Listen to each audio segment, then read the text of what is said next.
Бүгін қазақ киносының күні. Алғашқы қазақ фильмі 1938 жылы жарық көрді. Амангелдіден кейін де қазақ халқының тағдыры мен болмысын бейнелейтін талай туындылар дүниеге келді. Олардың арасында Менің атым Қожа, Тақиялы періште, Девушка Джигит және тағы басқалары бар. Қазақ киносының алғашқы ұйымдасқан кезінен бастап 100-ден астам көркем фильм және 500-дей деректі фильм шығарған екен. Ал тұрғындар отандық туындыларды біле ме? Анықтап көрдік. Менің атым Қожа. Фильм не жайлы? Қожаның сотқарлығы, сол туралы.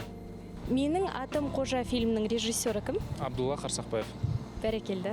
Менің атым Қожа фильмінде Қожаның ойынша сыныптағы ең сұлу қыз кім? Жанар ма? Кім? Жанар. Дұрыс. Қыз Жібек, әрине. Төлеген мен Қыз Жібекті білмейтін қазақ жоқ шығар, бәрі де біледі. Кейіпкерлер жайлы не айта аласыз? Меруерт Өтекешева Қыз Жібек рөлінде қазір әуезов театрын істейді. Өте керемет, қазақтың анасы деуге болатын өте керемет адам. Жолдасы Құман Тастанбеков керемет адам болған, тоже өте қазақ дей алатын әдемі жігіт. Негізі шын өмірде бұл екеуі жұп болған. Қазір ер адам қайтыс болған. Бұл фильм? Қозы көрпеш баян сұлу. Асан Әләшімов Бекежанды ойнады. Төлегенді ойнаған кісі ол қайтыс болып кетті. Иә, аты жөнін білмейді екен. Қыз Жібекті ойнаған кісі Өтекешева. Қыз Жібектің құрбысының есімі? Дүрия. Дұрыс айтасыз, менің де есімім Дүрия. Біздің жасымызға жаңағы біздің кезіміздегі ең сүйікті киноларымыз. Мына фильм қай фильм?